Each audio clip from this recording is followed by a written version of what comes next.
The regular twice monthly meeting of Westminster's Mayor and Common Council, coming to you tonight from our community meeting room in the city's administrative building. Please note that our meetings, although open to the public, will continue to be available and streamed live in the city, as well as the Community Media Center channel and website for those who'd like to follow us from home. Now we'll begin, as we do every meeting, with the pledge to the flag, followed by a moment of silence. Pledge allegiance to the flag of the United States of America and to the republic for which it stands, one nation, under God, indivisible, with liberty and justice for all.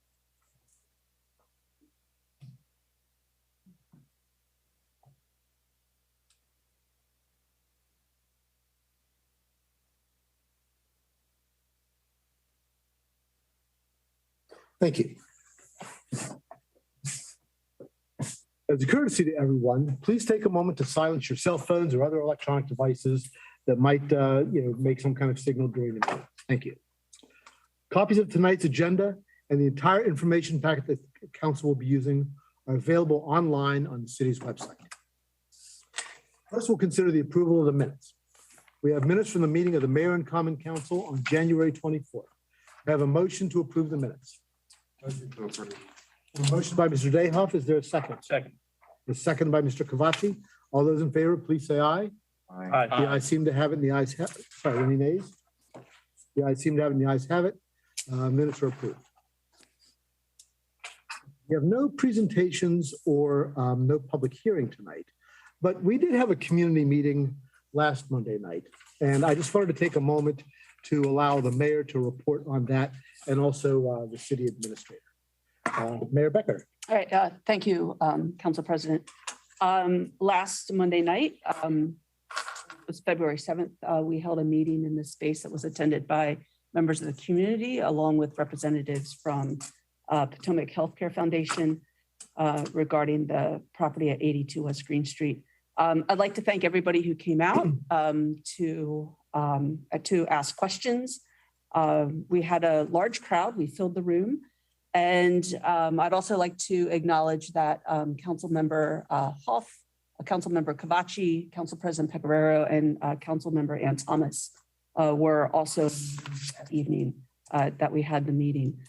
I think that there was a lot of information that was provided. There are, of course, still some unanswered questions regarding the property, but I think at the end of the evening, that the residents were happy to have had that chance to ask questions of Potomac Healthcare Foundation.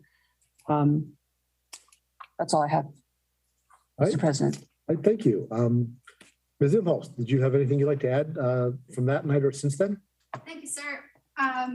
There was an open house on Friday at 82 Green Street.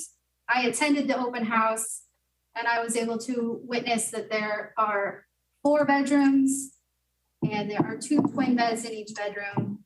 I was told by Megan, can't remember her last name right now, but that they intend to move 2 people in this week. She said she does not intend to move in any more than 5 people at the moment. I didn't ask any follow-up questions other than that, and I can tell you that the city has not received anything officially from this property as well. So the planning director, who's not here tonight, has not received anything from this property at this point. So that's all I know about that. Okay. And just to clarify, I think that it's my understanding that, of course, this is not a matter that's likely to come directly in front of the mayor and council for any kind of decision making. But there are various city administrative processes that might come into play depending on what might happen. And Ms. Westbrook, I think that was her name. Westwood. Outlined a couple of different, alternatives at the community meeting. And should some of them come to pass, that might, well, let me put it this way. There'll be no action by the city unless something comes to pass that triggers one of those administrative processes. Is that correct? Yes, I think that's correct. Yes. Okay. All right. So we'll just wait and see if an application is filed for anything, or we are notified of something that, is happening. That's correct. Right, very good. So we as a city know nothing more than I learned when I attended that open house that was available to the public. Right. Okay, very good. All right. Anybody have any questions from the council? Anything to add? All right, very good. Well, thank you very much for that. Let's move on into our regular business. We have our consent calendar. We have 4 items on the consent calendar this evening. We have a motion to approve the consent calendar. Mr. President, I'll make a motion to approve the consent calendar. All right, thank you. There's been a motion by Mr. Hoff. Is there a second? Second. And a second by Mr. Cavacci. All those in favor of approving the consent calendar, please say aye. Aye. Aye. Those opposed say nay. The ayes seem to have it, and the ayes have it, and the consent calendar is approved. Report from the mayor, Dr. Becker. Thank you, sir. Other than having the meeting that we had last Monday with on the topic of 82 West Green Street, it's been pretty quiet from my office. Other than that, I'd like to publicly take this chance to thank the Public Works Department and the Streets Department for being on top of things for the snow. I think we might be done with snow for the winter. It breaks my heart. But I'm sure Mr. Glass has some different feelings about that. But Mr. President, that's all I have this evening. All right, very good. Thank you, Dr. Becker. Let's go to our reports from our standing committees in the order that we always take them. First, from our liaison to the Arts Council, Mr. Dayhoff. Thank you, Mr. Pecoraro. The new executive director, Lynn Griffith, and I attended the 20-town business breakfast last Friday and made a presentation about one of the initial initiatives that we have with the Arts Council is to outreach into the greater community well beyond the city of Westminster. And it was, she made a very good presentation. It was very well received. Lynn Griffith and I also attended a meeting with the Carroll County NAACP recently. In full disclosure, I'm secretary of the Carroll County NAACP. We met for the purposes of developing an approach to promoting more diversity participation at the Carroll Arts Center. As a matter of fact, that meeting took place when Dr. Becker was having her community meeting here at the same time. Sometimes we need to split up and go in different directions in order to get some things accomplished. There's a lot of activity at the Arts Council these days, but I think in the interest of time, maybe I'll prepare a more thorough report for the next meeting. The Peep Show's coming up, Art in the Park is coming up. A lot of exciting programming is coming up over at the Arts Council. And we're certainly really excited to be working with the new executive director, Lynn Griffith. I think that's my report, Mr. President. Thank you. All right, thank you, Mr. Dayhoff. We'll go to Mr. Hoff for the Economic and Community Development Committee. I just wanted to let everybody know that our next meeting is scheduled for this Wednesday, February 16th at 3:30. We'll be meeting in person here in this building at 45 West Main. All right, thank you, Mr. Hoff. On behalf of the Finance Committee, just report that Finance Committee met last week. We set a tentative schedule for the process for the fiscal year 23 budget with the city administrator. The committee will be meeting again on Monday, February 28th, and then subsequently to that, we have scheduled meetings, although we may meet again before that, but we will be meeting on Monday, March 28th and Thursday, March 31st, to be talking about the budget with the city administrator and perhaps some department heads. The plan right now is to introduce the budget on May 9th with the intention of adopting it on May 23rd. We're planning on budget work sessions with the mayor and council, tentatively scheduling them for May 12th and May 16th at 4:30 p.m. Please note, be a little bit different time. But we want to get those, do this a little early in the afternoon so we can include the staff in those as well as necessary. I think we've already, informed everybody of those dates and nobody seemed to have a conflict with those. So we'll keep you all posted on our progress through all this, particularly on any key decisions that the Finance Committee may be addressing before we bring them all to you. And we'll look forward to a productive budget session this year for Ms. Imholz's first budget for the city. So she's a little short-handed, but we know she's going to get it done. So that's all I have for the Finance Committee. Personnel Committee, Ms. Gilbert, I think, is online, and she's not. Hope you're feeling better, Ms. Gilbert.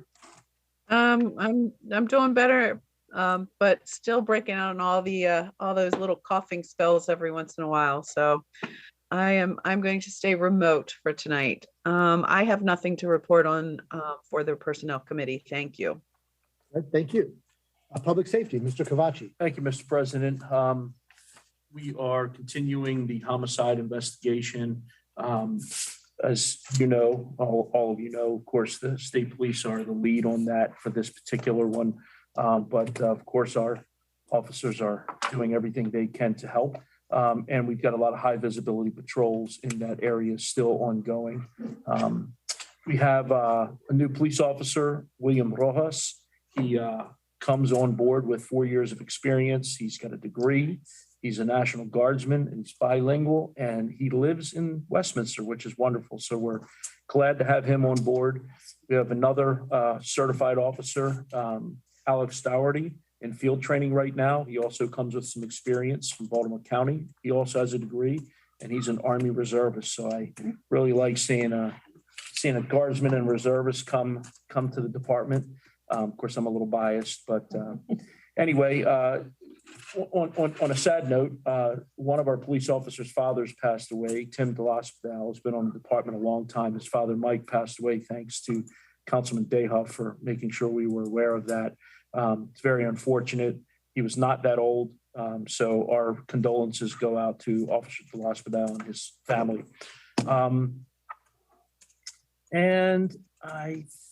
Let's see, what else? Police Department held a community focus group meeting virtually on February 9th.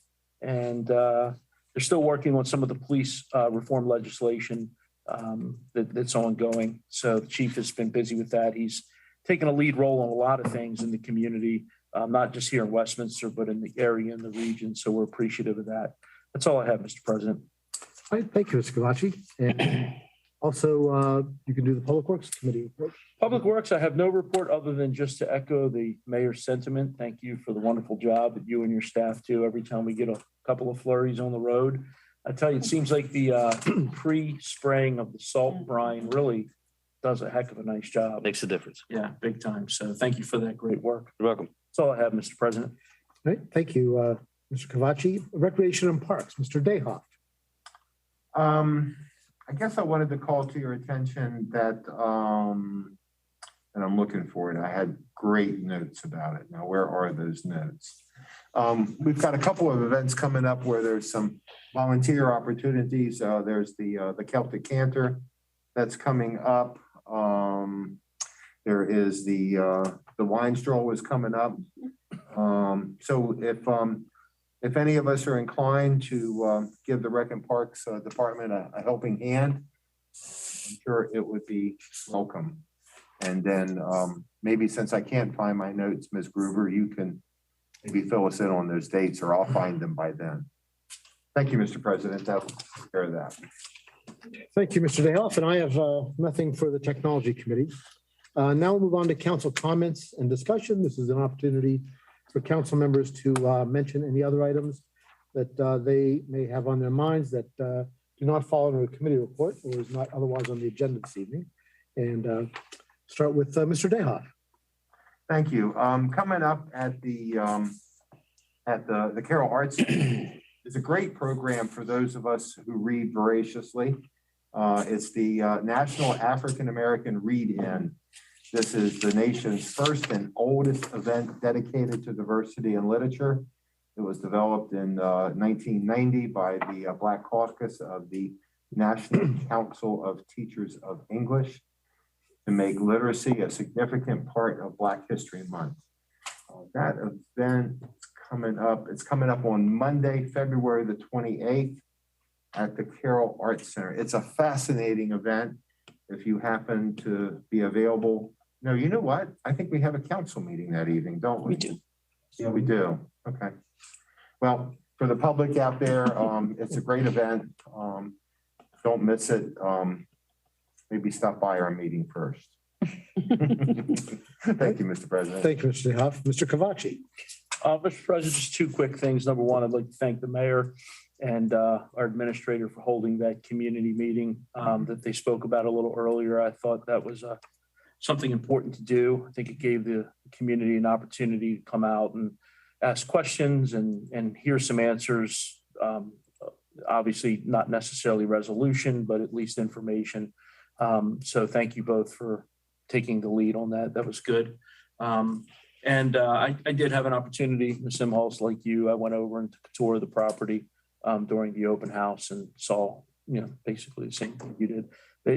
No one had any idea who I was walking through, which was fine. I just kept it that way. So that's it. All right. Thank you, Mr. Kavachi. Mr. Hoff. My only comments are I was thrilled to see on the consent agenda tonight that we are moving forward with beginning the work related to getting preparation to get bids for the work on the clock tower. That was wonderful to see. Hopefully our funding comes through from the state and we will find that later here in the next couple months. But fingers crossed that happens. But I think we'll be all thrilled to see progress on the clock tower, hopefully over the next year. And then the only other thing I wanted to mention is we're, as the president said, we're kind of really working on the finance committee and getting rolling with that. I'm really looking forward to that process. It's going to be a real learning opportunity for me. I have an accounting background, but government accounting is its own kind of special thing. But I'm really looking forward to kind of digging in and kind of getting a better sense of things. So I look forward to that process. Great. Ms. Imholz has some ledgers ready for you to start reviewing. See if you can balance them for her because we're a little short-staffed. She's already been educating me. Ms. Gilbert, anything you'd like to share tonight? No, I just wanted to also thank the mayor and the president for the community meeting last week also. It was a great way to provide the community with some information and kind of put some rumors to rest. So I appreciate the outreach and the proactive meeting. So that's all I really have for tonight. All right. Thank you, Ms. Gilbert. And I just want to add my own thanks to the mayor and to the staff for organizing that event. And I want to add also that I was disappointed in the coverage in the Carroll County Times. I thought that the meeting was very respectful. I thought that the vast majority of the citizens who attended were interested in getting information on what was going on. They kept whatever emotional concerns they might have had, I think largely in check. One or two people, had a little difficulty with that, but I think by and large people were very respectful and thoughtful and asked very good questions, which were, I think, on everybody's minds. And I want to thank the community for coming out and showing that interest. I think it was helpful to everybody. And I also want to thank the folks who are going to be providing the services for coming and answering questions pretty willingly, and also hosting the open house, which I also had the opportunity to attend and of course saw the same things everybody else did. So there's nothing else to belabor there. But again, thanks to everybody. I think that as much information in the public domain as possible is always the best way to go, and I appreciate that opportunity. So move on now to bids. We have one bid tonight, an award of a contract for the Center Street Storm Drain Outfall. Mr. Glass. Yes, sir. The current capital projects fund includes funding for improvement of a storm drain outfall, which is near the intersection of Center Street and South Court Street. The existing outfall has caused rather significant erosion, which is migrating toward a nearby structure, which is on adjacent private property. The improvement will extend that outfall further down the existing swale and include some enhancements as well to reduce the scouring energy of that stormwater flow. The project was advertised to county pre-approved contractors on December 14th with the pre-bid meeting and due dates of December 28th and January 19th, respectively. All work will need to be completed by the spring of 2022 in order to meet the fiscal end year date. We had 3 bids that were responsive to the request. And the lowest bid was from White Pine Construction, but the three bids were from White Pine, $99,236 and change. Stanballs was second at $110,953 and change. And the third was WF DeLauder at $137,233 and change.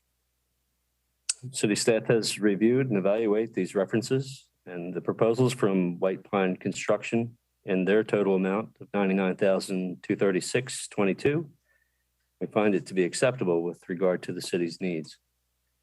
This total project funding is in this budget is for $150,000. So hopefully, barring any unforeseen change orders, we should have enough money to cover all this and not have to come back to you for anything for that.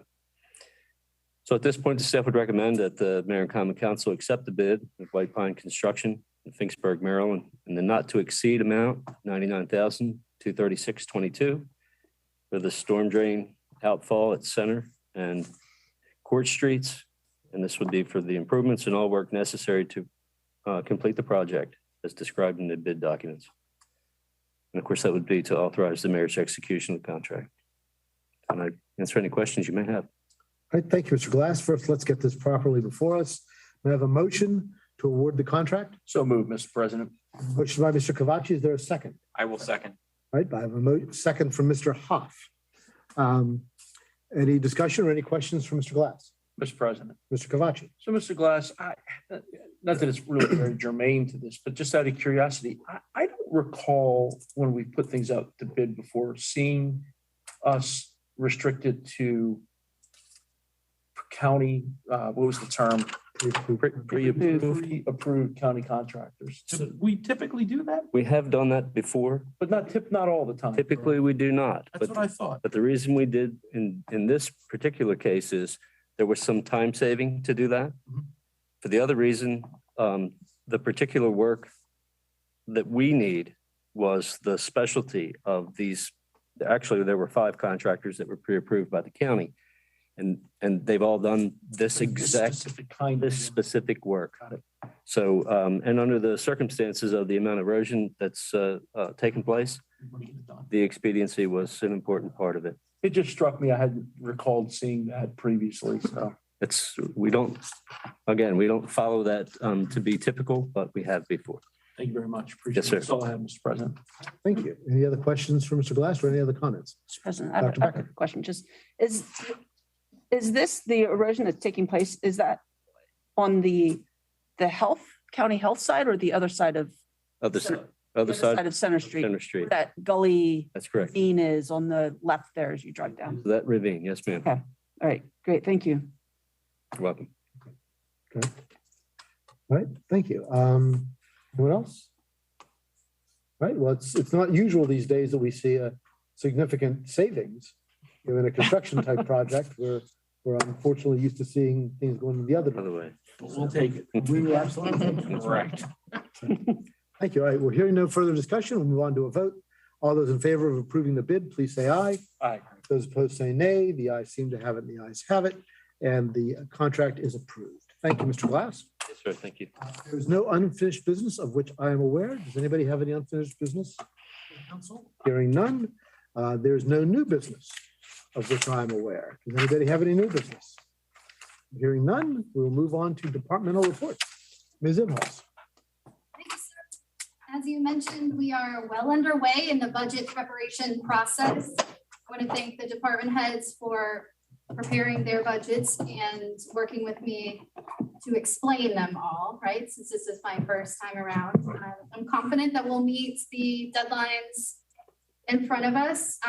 But we do, as the president indicated, we have less staff to prepare to help me with this year than we did last year. So that's part of the reason why the schedule has been pushed back just slightly to give us a little bit more time. I'm going to go to the planning report, which I will be giving tonight. On February 1st, the Board of Zoning Appeals approved a special exception to operate a home occupation vehicle wholesaling use at 746 Blue Union Lane. On February 2nd, the Historic District Commission recommended to conditionally approve the demolition permit for 2888 East Main Street.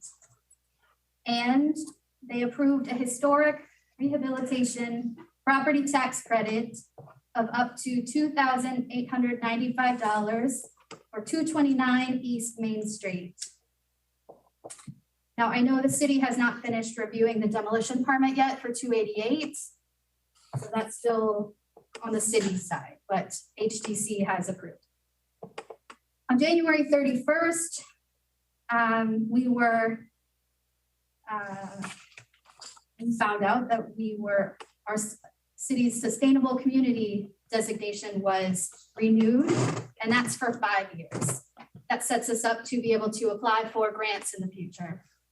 So that's great news. And then the final item is that the Arbor Day Foundation once again recognized Westminster as a Tree City USA. That is the planning report. Does anyone have any questions on that? Ms. Imhoff? Yes. I don't know if my colleagues, if they have something too, but I just want to comment. I'm very pleased, not entirely with the outcome, because certainly we would like to have seen perhaps a historic structure handled differently, but I'm very pleased that the Historic District Commission, and the planning department worked together so well and took such an activist role on this issue. I've mentioned many times here at these meetings over the last couple of years that I'm very concerned that, we used to talk about historic downtown Westminster, and we are losing some of that as we have allowed people to, sort of do away with some of the historic, structures that we had downtown. And I'm very glad that they worked hard, for the outcome that I think, works pretty well on this. So good that they got involved, good that they worked hard at it, good that the planning staff were so supportive. By working with the property owner of probably the best possible outcome under the circumstances. So, Thank you. anyone Mr. else? President. Mr. Kavachi. Ms. Imhoff, the very first item that you listed, can you restate that, please? Restate it. Tell me what it was, because it was about, I didn't quite understand what you were saying. At 746 Blue Moon Lane, Mhm. the applicant asked the Board of Zoning Appeals for a special exception to operate a home business in his house. And the business is vehicle wholesaling, which is done on his computer, Okay. but it requires a special exception. That's all I needed to hear. I heard vehicle at his home. I'm thinking, we're gonna have a car lot in front of this guy's house. I'm like, whoa, what are we doing? No, I'm good. and so they approved that. Okay, all good. Doing wholesale on his computer is a whole different Yep, ballgame. it sure is. Okay, thank you very much. Any other questions on the planning report? All right, let's move on to human resources. Good evening, Mayor and Council. The team is currently recruiting for various positions at various levels across all departments. So go to the city's website to apply. The City of Westminster is a great place to work. So there's several positions. I encourage everyone, if you know someone, please apply. Thank you. That completes my report. Thank you, Ms. McCullough. Move on to housing. Oh, thank you. I just want to first say good evening. And there are two items I just want to update the mayor and council on. The first has to do with the inspections of units on the Housing Choice Voucher Program. We are out doing inspections, taking the necessary precautions. We have 26 that are scheduled this week. We did about the same number last week. No problems with any of the inspections. The second item I wish to update you on has to do with the purging of our waiting list. You probably heard me mention this on several occasions. That process is currently underway. A number of the applicants have returned the requested information. Some of the address, the people mail came back to us with no forwarding address. And so it helps us reduce that list. As of tonight, that list is gone from 1,651 down to 1,521 as of tonight.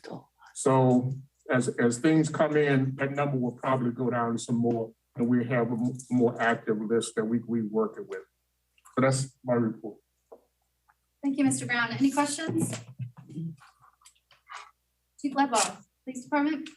Sure. Good evening, Mayor and Council. I'll follow up on what Councilman Kavachi talked about earlier with the homicide investigation. Obviously, that's our #1 priority. We hate to have any violent crime in the city. And when we do, we like to act quickly. Maryland State Police has taken the lead on this investigation. Our detectives are supporting the investigation of the state police. I know they're diligently following leads at this point. But we're also complementing that with high visibility overtime patrol. We partnered up with the Carroll County Sheriff's Office. Sheriff Deweese has graciously offered to partner with our patrol cars to have that kind of continuous presence and visibility.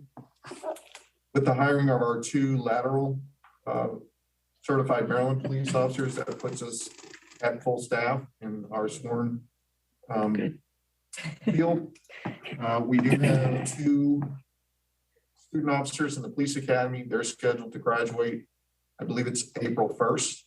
So we're looking forward to that date. I think April 1st is also the magic number for 2 of our other officers who are currently on National Guard deployments. So we're hoping to show a significant staffing level increase in beginning of April.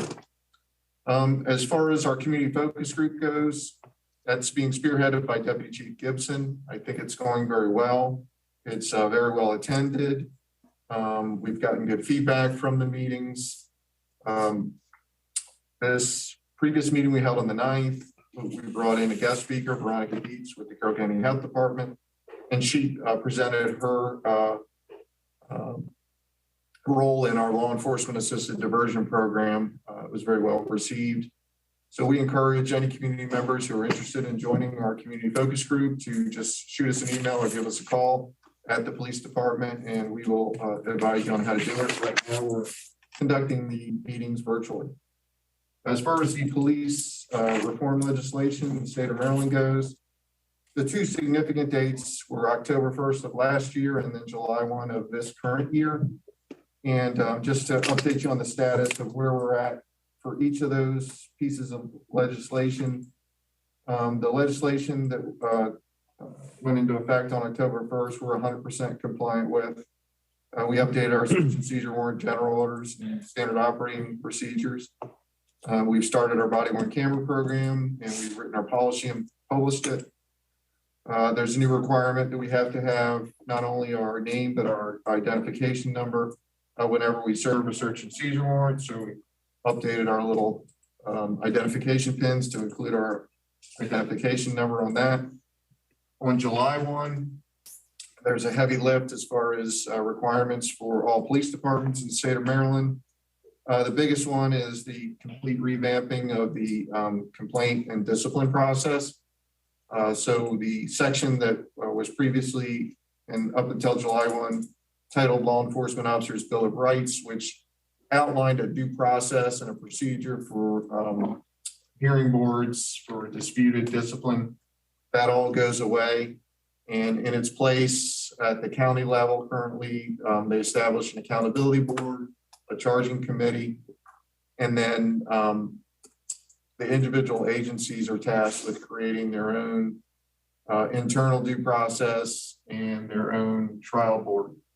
The trial board system has requirements for who can sit on it.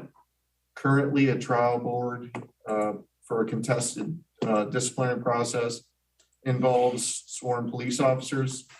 That goes away. A different set of requirements for the trial boards moves in its place. The legislation as far as the accountability board and charging committee is centered around community-based complaints. So if we fielded an external complaint, we'd have to go that route. For internal discipline, that's handled within the department. But really what has happened is with the doing away with LEOBR, it left it upon each individual agency to come up with their own internal disciplinary process. So we're currently working through that piece. There's a number of other things that are in effect as of July 1. I touched on some of the other pieces of legislation, such as the requirement for mental health resiliency screenings every other year for all sworn police officers in the state of Maryland. We're also going to be required to take a physical ability test annually, and I'm hoping that's going to be tiered for age. It's for all sworn. We're also required to implement a standard traffic stop preamble, which I agree with. I think it's a good idea, such as making sure that you start out by identifying yourself, go over through the reason for the stop, etc. So we'll be conducting training for our staff on that requirement and make sure we're up to speed on it. We're working on revising our existing internal investigation policies. We are working on, well, we already have in place the policy that mentions citizens' rights to film police, which is a piece of legislation. We also have to have a proactive public records policy. So we're currently researching what exactly that means and make sure we meet that requirement. And then myself and our police administrative services manager are required to meet with the county accountability board and answer any questions and go over any current matters. So we've got a lot on our plate between now and July 1. Diligently working on. I'm confident that we're going to meet. I think we meet most of the requirements currently, but I'm confident we'll meet all the new mandates by July 1. That's all. Some of these items that the chief has outlined will have a budget impact that will be included in the upcoming budget. One question. Chief, could you refresh my memory on for the body worn cameras, because I'm on the MML legislative committee and I've seen various versions of bills still flying around regarding that. Are we at the point now where whenever our officers are out, they're already having a camera, or do we only have a certain number right now? We're actually waiting. We have an approved contract with Motorola to purchase a number of new body worn cameras. We currently have 4 that they provided to us on a trial and evaluation period. So we still have them. They're active. That's all we have right now. It's a chip issue and waiting for the actual production to catch up before we can get the cameras that we purchased in the current budget. We also obtained 2 grants. We got one through a local government insurance trust, and we got a second one through GoCap. So that'll fund a number of cameras. So we won't have everybody implemented this fiscal year. We're planning to have everybody by next fiscal year. The required deadline for our agency and agencies our size is 2025. Okay. So we have to have it. So there's some additional bills floating around down there that either have to do with how things are stored or other things. So, I mean, obviously we'll see where those bills go. But I thought we were relatively far along in the process, and it sounds like that is indeed the case. We're getting there. Our bid process was completed. The contract was approved. We signed the order for the camera and the accompanying software. It's cloud-based, so all the storage is held within the company's purview. And we're just waiting for the manufacturing process to catch up and get the cameras. Okay, thank you.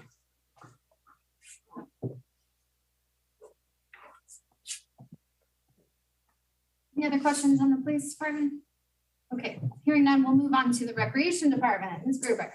Yes, good evening. The Recreation and Parks Department is happy to report that of our 2 vacancies, we have identified 2 successful candidates and have sent our request to hire on to Ms. Imhoff in Human Resources. So we are hoping that that will move through the process and that we will be able to onboard those employees prior to our event season, which leads me into the kickoff, which is March 12th, the Celtic Cantor.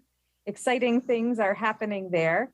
We've established a partnership with the Carroll County Arts Council to offer tickets to Gaelic Mishap on Friday night and the Teelan Irish Dance Company on Saturday afternoon or evening to any of our runners who book a hotel package or anyone else that would like to come into town and stay longer for the festivities. So that was a great partnership to establish with them. I woefully forgot to check in on how many hotel packages we have booked to give you an update on that this evening.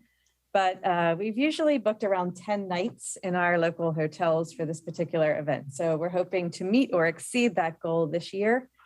If our registration is any indication of the success of the event, benchmarking against our run in 2019, we are ahead by almost 50 runners registered at this moment. So we're excited to see those numbers coming in.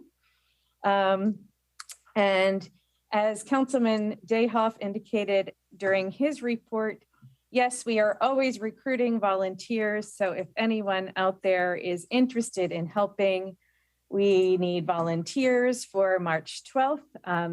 And your volunteerism for that particular event helps out Access Carroll and Target Community Services. They are our two benefiting charity partners for the Celtic Cantor.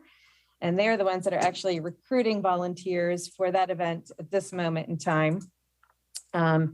April 9th is our traditional egg hunt that the city puts on every year, and we are recruiting volunteers for that particular event. We like to see a lot of students turn out for this to earn student service learning hours. And then of course, we're actively recruiting volunteers for our April 23rd wine stroll.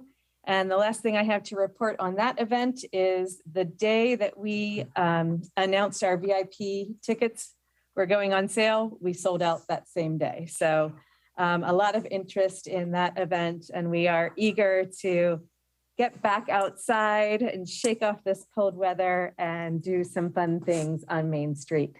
That concludes my report unless there are questions. Mrs. Gruber, it's just if individuals want to volunteer, let's say for the Celtic Cantor, who should they contact? They can go to our website or they can email directly our email inbox, Westminster rec@westminstermd.gov. So, and then we can get them signed up or pointed in the right direction. And that's the same for the egg hunt and the other opportunities? Yes. Okay, great. Thank you. Thank you. I'm going to wrap things up with the Public Works Department. I want to echo the council's comments. Thank you to Streets Department for salting, sending Brian down. I got a lot of comments on Friday when it was nice and warm out. Why are you pre-treating the roads when it's so nice out? Said to me when they weren't even wearing jackets. And I said, well, I suppose it's not going to be nice in the very near future. And as it turns out, it wasn't. So earlier in the meeting, there were some really favorable comments about how good a job the street department does. I was actually included in that as well, and I appreciate that. But in the interest of full disclosure, I have to also say that this morning's snow was not on my radar, and it was rather early in the morning when I looked out and said, "What's going on?" Texted the street department superintendent and assistant, and I said, "Have you guys looked outside yet?" There are times I'm an insomniac, and the good news was they suffer from the same ailment, and they said, "Yeah, we're out in it right now." So even though I dropped the ball there, they did not. So kudos to them. That's really all I have to say. That concludes the departmental reports. Mr. President, Mr. Dayhoff, may I give a report for the fire company? you may. Thank you. For the month of January, we had 591 calls. 479 of those calls were for EMS, 112 were for fire, 348 were in the city limits, 189 were just outside of the city limits. Overlapping calls has gotten a little bit better. During the COVID-19 spike last month, the overlapping calls got to be quite a difficult problem, especially since many of the medic units were stacking up at the hospital. But overlapping calls are 52%. We had 305 overlapping calls in which we didn't have enough medic units available, and we had to call in folks from other municipalities to come in and give us a hand. Unless there's any questions, I think that'll conclude my report. Thank you, Mr. President. Thank you, Mr. Tehoff. And the final item on our agenda is citizens' comments. When we invite the public to address the mayor and council on any issues that pertain to tonight's agenda or any other city issues. Let me remind everyone that this is an opportunity for the public to share their thoughts and concerns, not exchange in a debate or answer questions. For citizens not attending the public meeting, we invite you to send us your comments or concerns via email at comments@westminstermaryland.gov. All comments received by email will be shared with the mayor and council. Commenters should include their address and phone number with the comments that they email to us. And now, is there anyone with us tonight who wishes to be heard? If so, please give us your name and address for the record. Yes, ma'am. Eileen Bazella, 79 West Green Street. May I? Sure, please do. Thank you. First of all, I'd like to also thank the council members and the mayor for having the forum on February 7th. I was one of those in attendance. I live on the block, the same block as 82 West Green. I am also one of the 8 families that sent a letter to the council members and the mayor dated, I think, February 11th in follow up to that meeting. I just want to make a few comments. It's important. It was important to me while this was fresh to provide some observations and some questions. And I recognize that they're not going to be answered, but I feel it's important to sort of put them in the record. So I appreciate that. Those of us that were there primarily were concerned about zoning. It was wonderful to hear our neighbors' comments and to hear the answers to the questions. Our concern is not what that business is, but it was and continues to be zoning. Actually, several days prior to the forum, one of the representatives actually told me we, quote, are not a business. There are actually 3 entities involved, 2 of which are for-profit and a nonprofit arm. At the forum, we did learn some things about the intended operation of the business. That includes they do have interest in having 8 simultaneous persons. I understand maybe not immediately, but that's their interest. The stays for those persons will be 3 months, as short as 3 months, unless either party wants it shorter. They can leave at any time and move someone else in at any time. There's no lease for residents. Medication and other billable services will be managed through their organization. Curfews will exist for residents. There will possibly be restrictions on visitors. There's video surveillance. To us, this information only highlights the importance of our city's zoning laws as it relates to property, potential requests of future homeowners, and what is and what isn't allowed in a residentially zoned area. I understand, or at least it appears to me, that maybe they can fall under the family definition, as we're not expecting or accepting to do anything different if they don't submit paperwork for something more. I may have misunderstood that, and that's fine too. My rhetorical question to go on to the record is, do they have to submit paperwork? Can't the city classify their business based on what they've publicly stated their use is, what their intended use is, and the fact that they're accepting public money for a grant to operate in that home? If the city accepts the family definition, that they're 500 unrelated persons, and that's fine, then I wish that would be stated out loud so that we would understand and know that. The fact that the boarding house exception is only in place according to Ordinance 907 until January 2026, I think should be considered. Whether the boarding house exception actually allows persons who live at the dwelling when the business owner is receiving payment for services beyond simply living there, I think should be considered. Finally, there's a definition in the code that defines a nursing home exception. That definition says, quote, home for the aged and any place devoted primarily to the maintenance and operation of facilities for the treatment and care of persons suffering from illness, etc. My point is, without real limits on high volume residential housing, particularly those connected with businesses, and in this case, 3 businesses, our residential neighborhood could fundamentally change. What would stop me, a homeowner in my neighborhood, from establishing an LLC or a nonprofit where I could house groups of visiting artists or develop a program in cooperation with the college that includes housing, provide short-term stays for families relocating to the area? All kinds of possibilities exist if these zoning laws are left as open to interpretation as they currently are, in my opinion. So I ask that our city councilors, 1, consider the impact of businesses such as this on the adjacent properties, that they 2, consider amending or enacting new ordinances that will limit high volume residential housing operations in areas zoned such as ours, and 3, ensure that the city regulates any special use permits granted. Thank you. I appreciate the opportunity. Thank you very much. Would anyone else like to be heard this evening? Okay, hearing no one else. Thank you all for coming very much.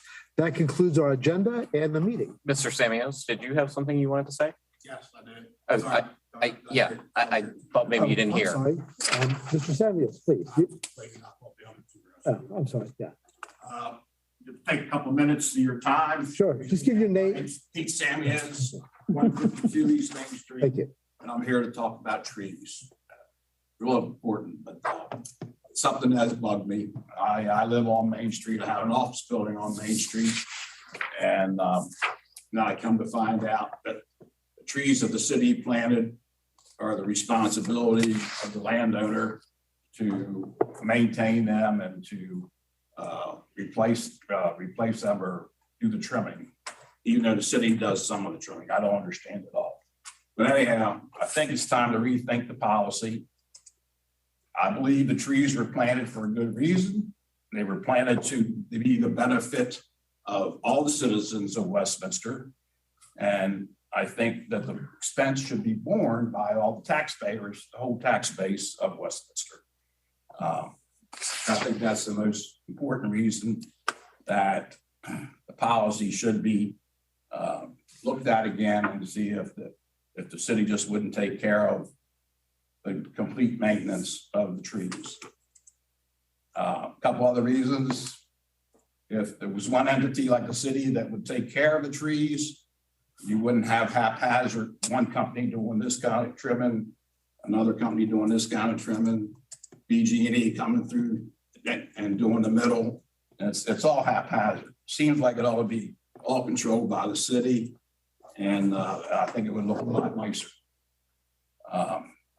Those trees, when they were planted, I can remember the representative from the city coming by and saying they would only grow to 8 or 9 feet. Well, the ones in front of my building are over top of the roof, and they're growing over top of my roof, which is a concern.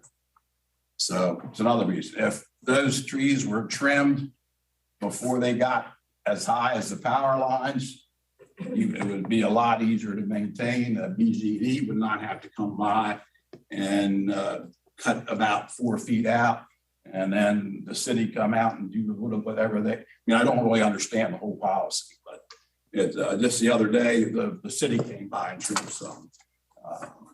This summer it was BG&E clearing the lines. So I just leave it at you guys. You should have your personnel look at it and see if there's not a way that the city could take it over. So is there anything else? Oh, just one other little thing. This summer I noticed that when the leaves were full, the street lights were blocked. So I mean, unfortunately, we're like maybe not as bad. Our crime is up in our area. And the light from the lights that you put out on the utility poles weren't reaching the pavement. So another reason. So if anybody has any questions, I'll try to answer them, but it's really just a request for you to relook at the policy. All right, thank you very much. Take a look at that. All right. Anyone else? Okay. If no one else wishes to be heard, that does conclude our agenda. Our next regular meeting will be held on Monday, February 28th. I'd like to wish everyone a happy Valentine's Day. And with that, without objection, we're adjourned. Do we need a motion? Oh, Oh, I'm sorry, we didn't do the motion. yeah, we didn't do the motion. to go to Oh, closed session. oh, oh. Motion to go to closed session. Reconvene us. I'm sorry, you come back in the session. Mr. President, I'd like to make a motion to move that the Common Council adjourn to a closed meeting on Monday, February 14th, 2022, in accordance with the general provisions article and the annotated code of Maryland 3-305B, Section 10, to discuss the public security. If the public body determines that the public discussion would constitute a risk to the public or public security included, I, the deployment of fire and police services and staff, and item 2, the deployment and implementation of emergency plans. I will second that motion. I thank you. We have a motion by Mr. Cavacci and a second by Mr. Hoff. A closed session at the conclusion of the regular meeting. All those in favor, please say aye. Aye. Those opposed say nay. The ayes seem to have it and the ayes have it. And we will have a closed session immediately following this meeting. And with that, Mr. President, yes, will we be coming back into and the session? we will not. Thank you. Sure. All right, with that, we are adjourned. Thank you. That we have to figure out that we're not coming back.